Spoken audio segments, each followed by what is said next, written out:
Where would Juice be right now if he hadn't passed away back at the end of 2019? Today we're going to be diving into where I think Juice would be based off of what he was about to release, or at least what we as a community know or think he was about to release. And we're just going to dive into how I think other projects like Outsiders, Slime WRLD, Naruto Date in London, all of those would have performed and where it would have set Juice to be at right now midway through 2022. I do want to give a shout out to Noah over on my Discord for giving me this video idea. Big shout out to him. I've seen a lot of people requesting this lately, so we're gonna dive on into everything. It's pretty well known by now that Juice was working on and about to release his third studio album, Outsiders. We know that he originally wanted to release this on his birthday on December 2nd of 2019, but unfortunately for whatever reason that didn't end up happening. We didn't even have a single for the project, so it did seem very unlikely at the time even that this project would release when Juice originally teased it. At this point, we do have songs, stuff like Righteous, Way Too Many, even Off the Rip, songs that looked like or seemed like they would very likely be releasing in the future just based off of what we've seen Juice talk about in the documentary, snippets, what producers have told us, engineers, everything together. Basically, we know that Juice wanted to release Outsiders and this was going to be the next thing he released. Whether it would have ended up dropping sometime in 2019 still or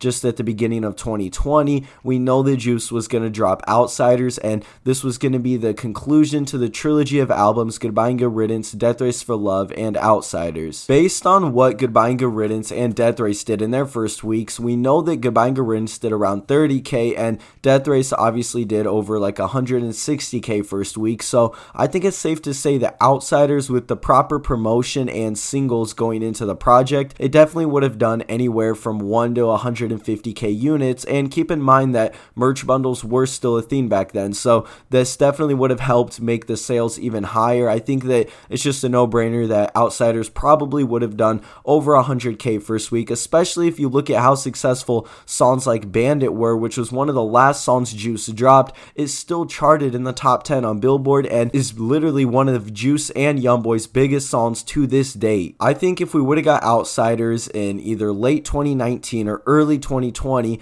after that we obviously know that Thug has even teased that Juice and him were working on the Slime WRLD collab tape. Young Thug, where are you at with your joint project with Juice WRLD? Is that true? Are you guys doing something? Bro. Yes. Yes. How far along? Probably like 3 months. You know, Juice WRLD is like phenomenal. Yeah, he magical. Like he's magical. He like. This would have been Juice's second officially released collab tape following World on Drugs, and based on how big Juice was getting and how good his sales were doing and everything, and then keeping that up with Thug, we've even seen Thug with like Punk, his first solo project in a while with no merch bundles counted on it. That sold around 100k units first week if I'm not mistaken, or over, so I think it's pretty safe to say that Slime WRLD would have been a success as well. Whether Bad Boy was going to be used for that or not, Bad Boy has done pretty well streams wise on Spotify alone, and the music video has around 50 million views on YouTube at the time I'm making this video, so I think it's safe to say that Slime WRLD would have been another success, no different than World on Drugs or any of Juice's previous projects. Juice and Thug were both huge artists, and I just don't see this project really flopping. And then I'm assuming after we would have gotten Slime WRLD, at some point, if Juice was really serious about dropping a Naruto Date in London, we would have got some kind of project or EP or mixtape, something full of love songs to Ali that would have kind of been like Death Race, because Death Race has a lot of love songs to Ali, except it's definitely a lot different of a vibe. If you've listened to the different eras from Juice WRLD 3 to Death Race for Love, I think you can definitely tell that it was a big jump into a different sound for Juice even, and I think that a Naruto Date in London would have been something that would have been really well accepted by the mainstream and Juice's fans, because obviously they're love songs for one. It's a really melodic version of Juice that we already know sells well, streams well, everything, and I think it just would have been another project that would have done pretty well. With this being said, looking at Outsiders, Slime WRLD, and a Naruto Date in London, if Juice would have only have gotten those three projects out from the course of 2020 to now, and there's even the possibility that we could have got even more music during this time period, I think that Juice would definitely be way bigger than what he was at. I think he kind of just would have solidified himself to the point where he's just one of those big names that releases music and